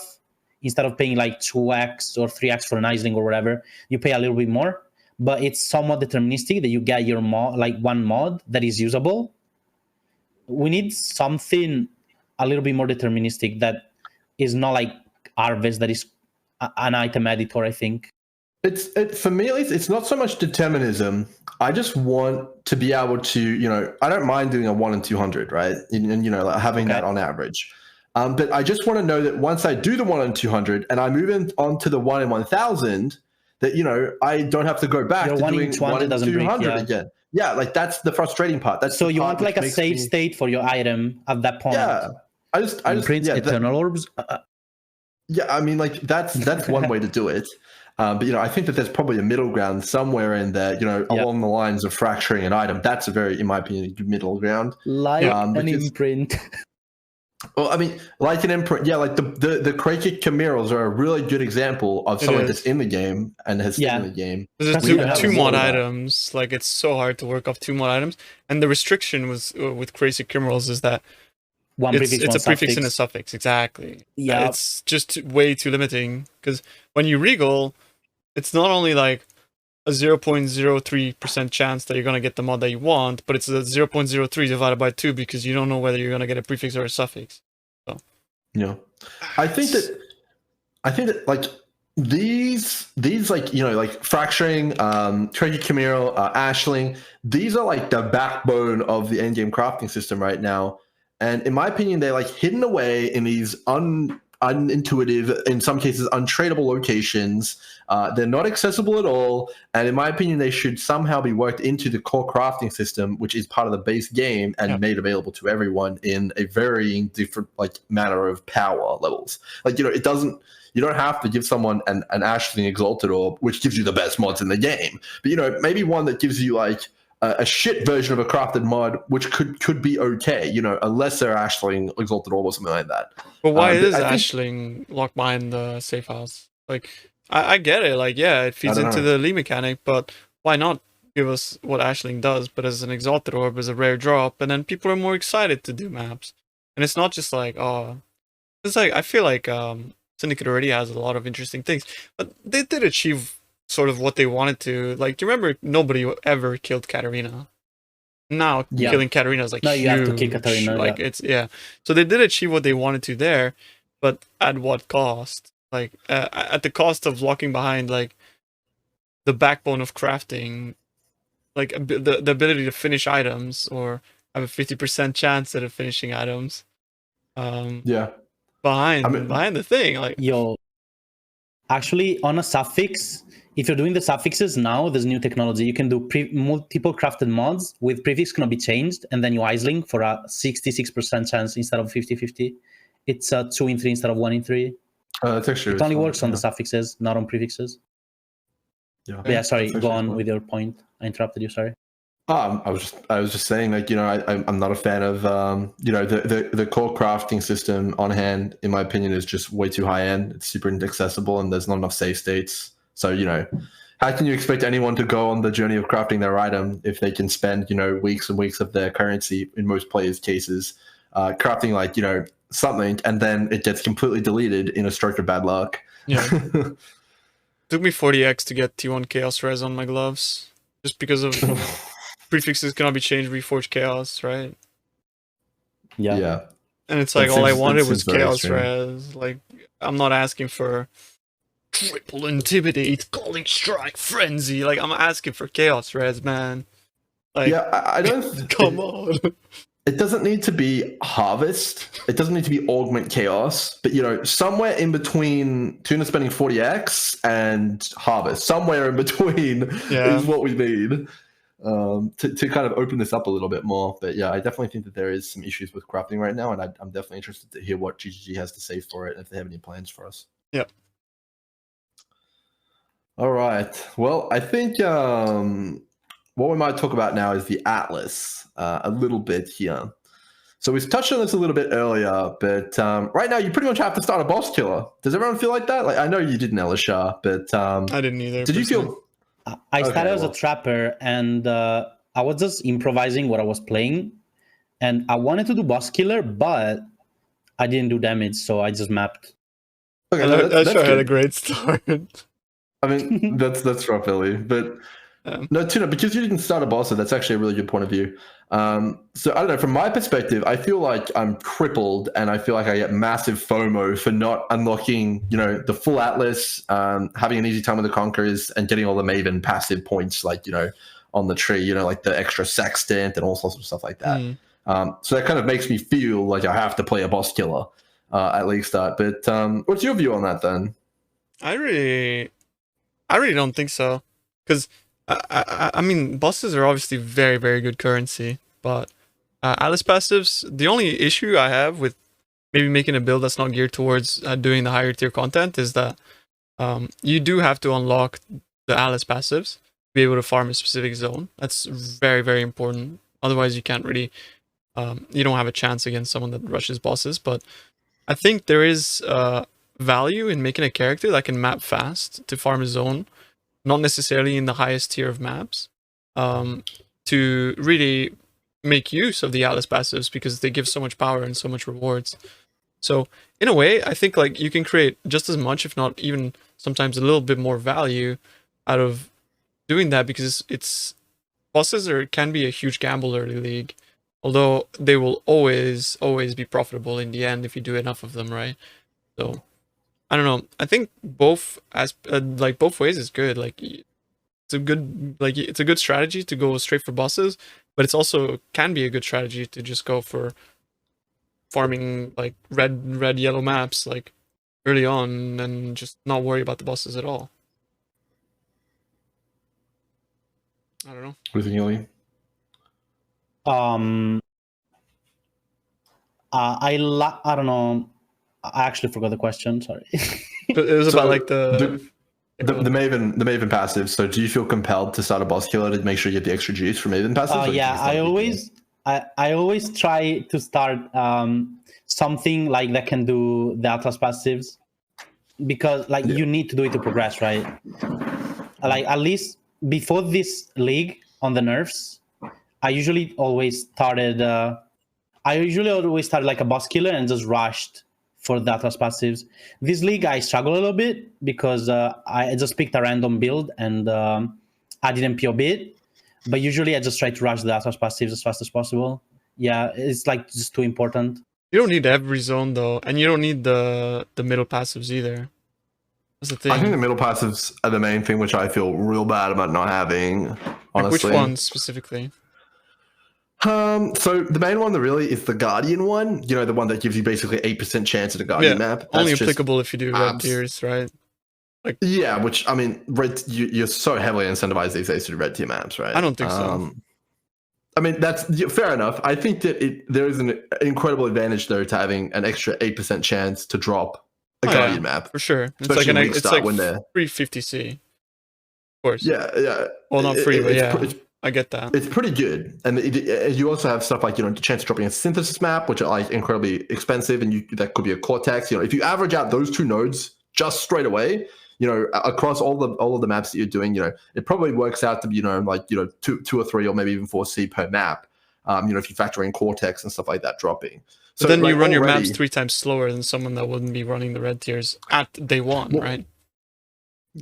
Yes and no, but I think there's cases to be made because you can roll boss profits into a second character. Like I don't know, just to me at least, I get massive FOMO from not having them. And there's stuff like the Sextant one, which is like it's basically 33% more Sextants. And Sextant was huge. It's and then the effect of Watchstones. It just feels like there's so much mapping juice in that area that I feel like an idiot for not going for it. I absolutely agree. But for me, the way that I see it is like the opportunity cost of the time you invest to get to the stage where you're unlocking them, and that entire time, like for me, like I get the same FOMO, like personally, but the opposite way around. When it's like I could just be grinding maps, making use of the Atlas passives in this region, while you're stuck progressing your Atlas for 2 days, getting to the bosses to then kill the bosses. When I've just been grinding out, and I have like 700 essences now that I can sell for all this currency. Yeah, but that will then propel me into reds and just power through the Atlas in like 1 day, bang, done. And if you have a strong enough build that can farm bosses efficiently in the red maps, and you can do Maven invitations and stuff, you can make a bank. You can make so much more money. I'm not saying you don't, but there's so much more money. That's debatable, right? That's obviously debatable. If you can get to bosses on the first 1 or 2 days, man. Remember last league when we were with Grim? Yeah, obviously. And I was just trading for his stats. Is that reliable? We're talking about the best is. players in the game when we're on a podcast speaking to the masses. Like, this is not something people do. I do agree. I did say if you can get to late game in the first 1 or 2 days, right? But it's not something like it's not even something that anyone should worry about. Average players definitely it's not something anyone should worry about. Like people worrying that like, oh, I'm not doing bosses day one. Tai's already killed Maven and you're still in the act. Like, come on. Like, it's not reliable for the average player, but if you can get to the bosses early, it's really, really good. Yeah, it's probably better than farming essences in low tier maps, but farming essences in low tier map is way easier, right? Definitely. And it's still consistent. I think for me at least, I think the point that I was trying to make was that like maybe there's a world in which there's not so much power gated behind specifically boss killing content, because in the past there's kind of like multiple different niches in Path of Exile, and I feel like the bossing one is being like pushed a little bit too hard right now. Like even if you don't do it first, like you eventually have to do it. or you have to buy definitely, a yeah. carry to do it. So that's still going to make you make a bosser, or like hire a boss or something like that. I just feel like there's a little bit too much emphasis on that, and for newer players, the natural progression is always going to be, I'm going to make a bosser because then I can do that content in the game. So I think de-emphasizing that a little bit would do a lot for making there be a lot more options to players for their first characters and making it feel a little bit better. Like, maybe you could do for the first middle Atlas passive, maybe if you did, like 10 maps in each of the areas, something like that. I don't know. You get the point. The way that I look at it, again, sorry if I keep putting my opinion out there, but like personally, I spend like 0.1% of my time doing bosses, even on League stuff, right? So if I can make a character that's like, it can do bosses, but it's miserable at doing bosses, Yeah. but it maps and it does that, like, then I would 100% always go for that option, because you're doing bosses for maybe like 0.1% of the time that you're actually in maps, like your whole actual gameplay time, unless you are a boss killer and you're just buying sets for Uber series over and over and over again, which I've done leagues like that. You know that, right? Like I did like 300 Uber series in 2 days on day 1 and 2. Yeah, I was playing a minor then. Like, sure. But I think, yeah. That's not how people for play. me, though. So to sum it up, basically, it's really good if you can get the Atlas passive in the middle, but you can build around not having them and just do other strategies that are going to be maybe just as good. So like if you want to go for them, go ahead. But if you can't, your character can't, you can always focus and do other stuff that are like perfectly viable for currency making. I feel like still fucking sucks. It does suck, but you don't have to complete it. You can still do other stuff instead. Yeah. All right. Let me bring up another point then here. So, how many more builds and how much less gear would you need on those builds if you didn't need to do Cyrus and you could sell it?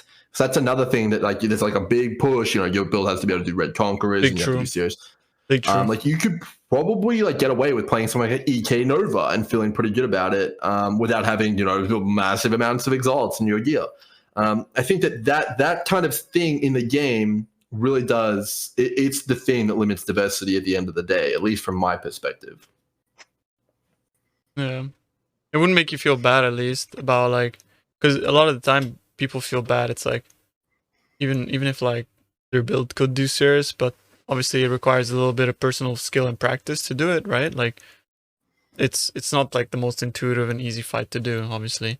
So anyways, being able to just sell it and be like, screw it, I don't want to do it. I think they should give that option. I think like I'm always on the front of like everything should be tradable, everything should be a commodity. If it's trade league, it's trade league. If you don't want that, it should be SSF. Go play SSF. SSF is fun. I love SSF as well. Like there's nothing wrong with just being like given the power to fully sandbox everything and also having the complete opposite, which is SSF, Iron Man or not. So, yeah. I guess the next thing I'll ask you guys about. Oh, you go ahead, Ellie. Yeah, I think everything should be tradable as well. Yeah. If you don't want to do some content, you should be able to skip it. Yeah, I agree. I mean, on skippable content, then here we go. This is a big one. So right now, pretty much every league in the game, for the most part, is present in maps at like I think it's like 8% chance to encounter it. Leading to a scenario in which you'll encounter lead mechanics that your character cannot do, you do not want to do, or that new players have no idea about. Like heist, syndicate, lots of stuff that people just don't really get. Do you think that this is the best implementation of the full catalog of league content in the game, or do you think that maybe you should be able to like specialize, like I only want Delve, and you forego all the others, but you have 100% chance to play Delve League in that area or something like that? I would love that. Yeah. But that's what I did for 4 leagues anyways, so I'm obviously on the camp of let me do that. With the annoyance scouts, right? With the annoyance of everything else being like forced into doing this dog shit content cycle of having to do rotas and shit. Yeah, like I'll go through that because I love the content and I obviously hated it. Like, why can't I just buy a soul fight from people? Like, why don't you just let me do the content I want to do? And if the answer to that is like, oh, we're scared that you'll get bored, it's like, bruv, let me get bored. Like, what's it to you? Like, sure, maybe I'll quit, but I'll be more like I'll quit more if I have to do rotas for the 200th time. Like, The thing for me is that argument doesn't like stand up at all, because there's already a system in the game in which allows you to do only one type of content, and that is scarabs. Yeah. So if you want to blast Legion all day, you can, and when you get sick of Legion, you can go do something else for the most part. And I think that the only thing that the current implementation of the system does is limit players who can't buy the scarabs or do not want to buy the scarabs. So pretty much you're just cutting out a vast majority of the player base. Yeah, it's like, why can't everyone just do the mechanics that they want to do when they want to do them, and then when they get bored of them, do something new? It definitely doesn't make much sense to me. With the current implementation, it's very confusing for new players. The same thing now, for me was for Elder Orbs too. Like, it was the same exact argument for me applied to, why can't I run the map that I want to run? Yeah, and then, we'll get to that. That's next. Yeah. Oh, go on, Ellie. Because now, like, if you want to do one specific content, you can still do it. You can do infinite delve by just buying scarabs. If you want to do heist, you can just go buy contracts and blueprints. But I think you should be able to just do it from the game itself, from like a game mechanic. You just go in delve and you just keep going down. Yeah, if you want to maybe make the nodes less rewarding or something like that, so that it's balanced for the make the nodes less rewarding in delve. Sir, I mean, have you seen delve lately? I mean, we're not even worth shit. I think if you do the side walls, you still make a good profit, right? People are skipping them because you just want to go down as fast as possible. Okay, if you do something a bot can do, yeah, you can still make profit. That's fucking cool. That's really cool. And Azerite is really good money, actually. Yeah, as that's super cool. Yeah, like just farm Azerite nodes. Okay, dude. I'm passionate about this. You don't talk to me about Delve this way. We'll spend a bit of time talking about Delve, but I think the point I was making was not like, oh, just stay in the mine all day. I was just making the point that, if you want to do Delve, you don't need a billion master missions. You don't need to go get Master 6 help or anything like that. You can just like have your maps configured for Delve League, and then every map has Sulfite in it. That would make sense to me. But instead of having 8% of everything else, you just have Delve. And on the Delve thing, I'm going to bring this up for you, Tuna. Chris Wilson recently said that, Delve is the best place to get fossils. Thoughts? I mean, the fossils that only come from Delve, yeah, because they only come from Delve, but those fossils are like worth nothing now. And they're only accessible at like 2-3k. And as Chloe said, yeah, like the 6k plus Delve is making like 2 mirrors a day. That's only from Azerite, right? Like, I have never, like, as much as we have delved, and I'm pretty sure you can agree with me, Cloudy, like, do you enjoy doing T3 Azerite all day? Like, who does? It's not good content. They completely stripped all the fun out of delve and just focused it in on, if you're in a group, you're doing 10 times better, and you just farm Azerite all day. Like, hello, like. I think one thing that I would like to see is maybe a move away from having as many fossils as we do see in League mechanics. Like if you like 2gen literally sells stacks of 10 of like etheric fossils. It's like, and maybe push some of the fossils into the actual Delve nodes themselves, because right now it's not too intuitive that all the fossils in Delve come from not the nodes. They're like off the track behind walls and stuff like that. I mean, that's cool. I mean, definitely have that there, but it's definitely a little bit unintuitive from a gameplay perspective, at least in my opinion. I think the wall part is kind of cool, like personally, but I also do kind of agree with that in a way, like because actually, like as a delver, the node to node experience as you're progressing down in the mine, like the way that we looked at it was always like you ride off the first 2,500 depths. Basically, the first 2,500 depths are just like investment, because there's nothing there. It is like you're just picking up 2C every node, maybe. That's not going to cover like maybe early league. It barely. I mean, especially now, like scarabs used to be very expensive back when I delved. Like, or they started getting like so cheap because nobody wants to engage with delve anymore. But I digress. But it's like the first 2,000 depths were just nothing aside for doing like a boss and lucking out. You're basically writing off all that progress to get to the good stuff, which is something that they wanna like sort of fix, right? Because he talked about that in the Bakelast. He was like, we want to push everything more towards the early depths and make it like much harder, which I think would be a fantastic change. I don't think ZHP should be the only way as well. I don't think you should have to go to like depth 2K to even find a map node or or a rare fossil, right? Like things like that. Like just the scaling is completely off. If you allow players to specialize in a type of content as well, you allow like a lot of the incidental things that come into the economy kind of to be taken out. So unless you deliberately do syndicate, betrayal, you're not going to end up getting the betrayal rewards, which means there's a much more like niche market and there's a lot more opportunity to specialize. And the market then has a lot more nuance to it. So, if there's no one running the breach stones will increase in price significantly, meaning people will run over there and start running breach. And it actually incentivizes people to kind of do more different things because, the demand is moving around. And there's not just a constant flood of just everything in the economy. I agree. I felt like we lost content identity as fun as Legion was. That's when we truly lost content identity. As soon as Legion started, and it was just like, you get everything from there. It's just homogenous rewards. Everything just becomes homogenized. It's like, what's the point of doing the content where like the shit's actually supposed to come from? Like, what's the point in that now? I just run Legion instead in Glacier E3 and I get more fossils than a Delver, or, I get like all these lab enchants. Like, do you know what I mean, right? Like, I get scared. Yeah, I think this is a product of lazy reward design, in my opinion. As brutal as that sounds, take a look at Incursion. What does it have? Ward items and uniques. The uniques, for the most part, are lackluster, and Ward completely sucks, at least with our current understanding. I think Incursion is great. Oh, do you mean Incursion or Expedition? Expedition. Yeah, you said Incursion, yeah. My bad. Sorry, Expedition. So there's no reason to do Expedition, and its rewards are basically just stolen. Its identity is stolen from other leagues. Content. So that's in my opinion not good, and it's just kind of like making the problem worse. And there's Lapa stack deck on every mechanic. Mechanic not rewarding, stack deck. There it is. Yeah, pretty much. Flex seal.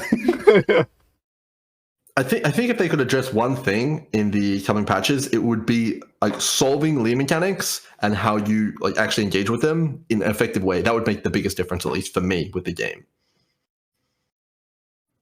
Yeah, they definitely need to put the main drop of the items from that mechanic in the actual mechanic. So in Delve, you need to get the fossils and stuff like that. And also, I think they need to lower the barrier of entry for content so that you can like just farm it all day if you want. Because now it's really, really annoying to just go buy hundreds of fossils, scarabs, or for example, you June prophecies or like June Watstones. If you want to farm June all day, it's kind of hard. You either need to like farm with the Watstone that give you the extra chance of June and just farm a bunch of maps to get the missions, right? Or you use the prophecy, but that's RNG. Or you need to buy already rolled Watstones with the sextant on them that give you the June mission, right? So, I don't know. I think if they tie their rewards to the specific content so that people, if I need something from Betrayal, I go to this guy that is farming Betrayal. And if I need fossils, I go to this guy that is farming fossils. So the market will still be alive because people need stuff from different mechanics, but they make the barrier of entry of farming those mechanics lower so more people can farm it. And you don't need to like trade to play the game. You trade for... Like, you shouldn't be trading to play the game. You should be trading to sell your profits so that other people can like to create value with their item, create value on those items. You become like a sort of like, I agree with that completely. Like as a part of Trade League, you want to feel like, I know it seems silly to say, but like you feel accomplished as I am providing value to this market and I am filling this demand, and I think that's great. I think that's honestly fantastic. One thing I want to add though is like, sorry, Chris talked about this, like the fact that like there's no content identity and stuff. I think it was on Bake last, and his answer to that was like, we don't want people to feel forced to have to delve if they don't want to, which we already don't have to do that if we're in Trade League. So I think his comment applied to SSF, but when you press that SSF button, you're signing up to do that shit that you might not want to do, because that's the whole point of SSF, right? I'm pretty sure every SSF player can agree with me, and like that. like that's why that's why they play SSF. They don't play SSF to go farm clusters in heist. Yeah. Like what the? It makes no sense. 100%. Because that's what I did in SSF. I farmed heist every day off stream for like 5 hours because I needed a cold cluster. It's like, bro, like what? I think, for me at least, this basically sums up my thoughts on the matter. So right now, there's like 20 different flavors of Path of Exile throughout the different leagues. And right now, they're all in one bowl and they're mixed up, and you basically have to eat them all. But, maybe you want to eat one flavor at a time. Maybe your favorite flavor is chocolate or whatever, anything like that. And I think in 3.13 Ritual League, the one that everyone apparently loved, one of the coolest things is you had an identity in the economy. I'm the Delver, I'm the Deliorb farmer, I'm the map juicer, and it all worked together. I'm the bosser. And that's why it felt so good. You can reintroduce that by saying, I'm Incursion Man, I'm Delve Man, I'm Beast Man, that kind of stuff like that, and further reinforce that. And give those players their identity. And, I think that you can then also make tailor-specific builds. If you want to be Beastman, well, then you can be Beastman and make a really, really fast build that doesn't really give a shit about Cirrus. Yeah, well, okay, dude, yeah, you know what I mean, though? Like, you can, really, hyper-focus. And you do see people, do this to some extent. Like, people make heist builds, which are all raiders, and they're pretty tanky, so they can make the blueprints. More of that, in my opinion, is much better. I agree. I absolutely As an example of the soup of content that you're talking about, that all the mechanics are mixed together, when you find harvest in your map, that is worth between 50 to 80 chaos, I would say, one harvest. I skip that shit. And I just skip it. And I'm like, I feel so bad for skipping it. Yeah. And I know that I'm just losing the money, but I skip it because it's so much, it completely breaks the flow of the game. You have to go in harvest, you need to have the items ready, and then you have to price them. You need to look at the item if it's good or not. It completely breaks the flow of the game or the mapping. And if I'm not into it, I just skip it completely, even though I know I'm actually losing currency by skipping it. I completely agree. Yeah. And I completely 100%. agree with what Ventura said as well. That wouldn't it just be better to just get the seeds back? Because harvest just becomes click the thing and then you can go garden when you want. Yeah. I mean, Tuna, wouldn't it just be better if me and Elishar didn't get harvest and we could go do Legion or whatever we wanted to do, and you could always get harvest? Yeah. Yeah, it would be crazy. Yeah, it's even better. Again, I am 3-head, 12 IQ. At least it doesn't fit on 2 hands, so it's pretty good. But anyways, I'm not a game developer, right? So I'm not here to provide solutions. I'm just here to voice my frustrations. Yeah, I don't know.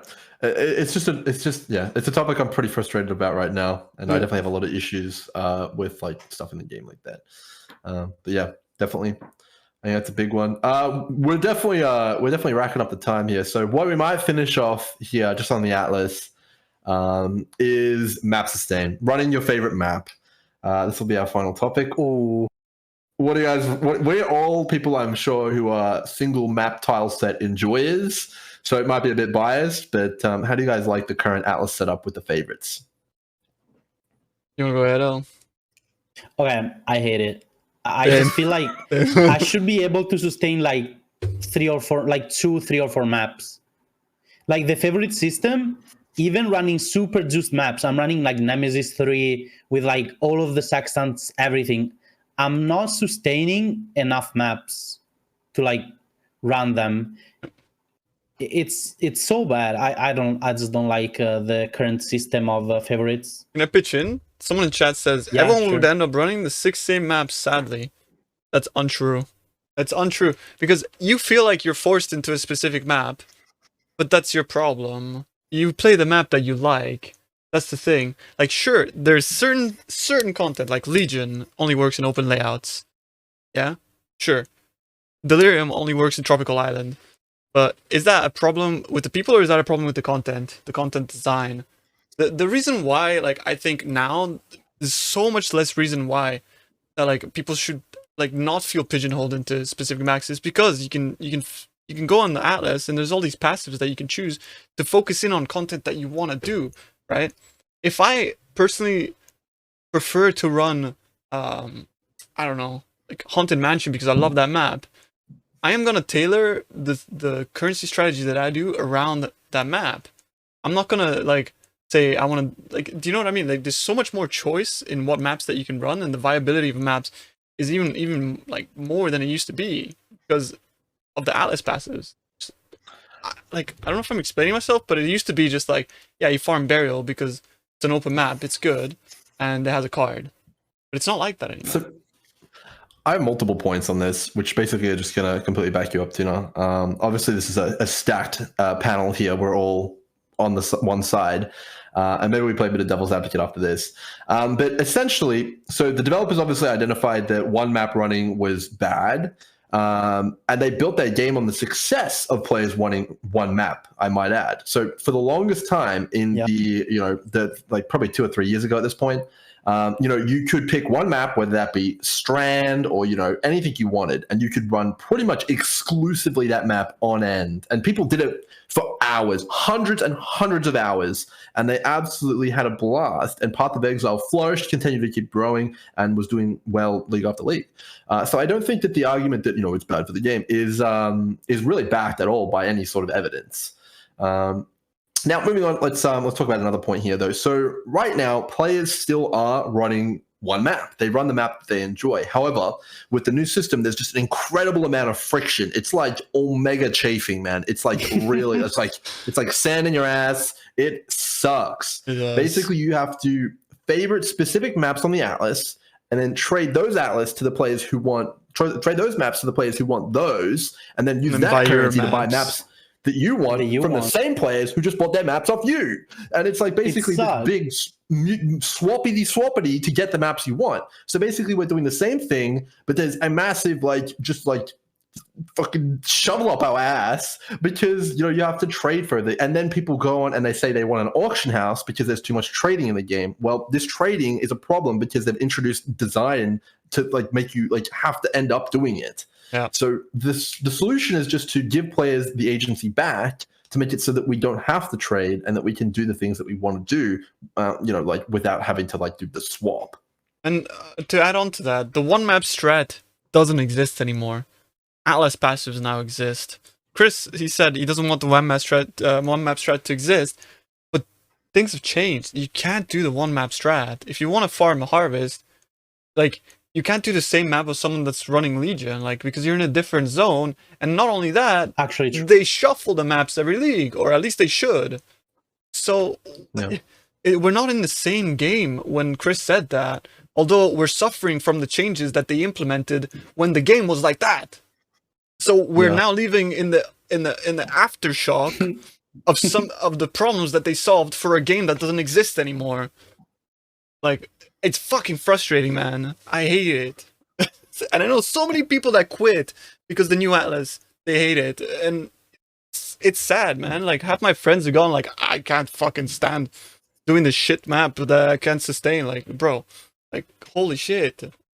Yeah. I'm sorry, so many easy about it, but man. And so many more ways to actually change the Atlas now. They can change a passive node and make the Atlas completely fresh. They can shuffle the maps around. There's so many things that they can do. If they see that people are farming the same few maps, in the next patch, they can just change the Atlas again. And people have to figure out their Atlas again. They're not gonna, people are not gonna farm the same map over and over if they change stuff around every league. Yeah, I think, honestly, the way in which a lot of the changes have been introduced, at least from my perspective, is that the devs, they seem to err on the side of disadvantage. Basically, they want to disenfranchise you from going for things that you want. That's how they kind of push you into new things. Blade Vortex, no, you're not having that anymore. You want us to stay on my map? No, none of that. But it's, at least in this scenario, I would have much preferred that they, add some sort of a map disposition system in which, if you do this map and no one's running it, maybe you get an additional X or Y, or some sort of carrot on a stick to make you run the other maps instead of saying you just can't do it anymore. Yeah. Or you have to trade every time you do. I mean, they say that they have a lot of data, right? They can see that people are not running some maps. They can add maybe divination cards. Maybe they change the layout of the map a little bit so it's more open. They can do so many things to encourage people to run other maps and diversify instead of just nerfing the good things. Yeah, I just don't get why they keep like nerfing the good things, dude. Yeah, I think Conquer the Atlas reduced my enjoyment of the game by so many times. It's ridiculous. But at the same time, it hated also that patch. introduced like the Atlas passive. Right? Conquerors, no, Oh, not it was the patch Conquerors after, the wasn't Atlas. it? Okay, yeah. Yeah, Echoes is when we get Atlas Yeah, passes. yeah. Conquerors, I'm Echoes talking was like- Cirrus. But yeah, the whole Echoes was really Cirrus, good. his Cirrus game cycle, I don't like that. Like being forced into character having to kill the conquerors. I know you're not forced into it, right? But it's like, actually you are. On League Star you are forced to it. Otherwise you can't progress. Because you're not otherwise you're gonna have to buy a washstone for 1x for each region. Yeah. End of rant. I gotta be passionate there, sorry guys. But yeah, I think there's definitely a lot of stuff to discuss. And just from actually talking already, I actually want to go and change some of our questions, Tina, a little bit. Yep. Pog. Yeah. But yeah. I guess if you guys don't know, again, Grim and I are gonna get the opportunity to talk to Chris Wilson in the coming week, and that's gonna be on Ghazi's Twitch channel. So yeah, if you're looking forward to us bringing up some of these questions with Chris, obviously we're not gonna be as like outspoken and passionate about them because there's gonna be some form of etiquette talking to like a developer. Obviously, you know, like Chris, like he's a literal god. So we're not gonna be like quite as like talking about like ass chafe trading and shit. But we're gonna present our questions a little bit more professionally. So but yeah, if you look forward to that, hopefully we can we can ask some of the questions and you'll hear some of the answers. Yeah. Pretty much it. Yep. Cool. Awesome. Well, that's a big episode. I'm looking forward to doing the episode after this where we have all the info. That's gonna be an absolute blast and kind of unpacking all that. Well, thanks for having me. I'll thanks for coming out. Adishar as well for ending your stream to come here. But yeah, we agree. Every second week, Sunday 2 p.m. EU time is when we have BlastCast on. So I guess as long as nothing happens. So the next one will be on the 5th of September.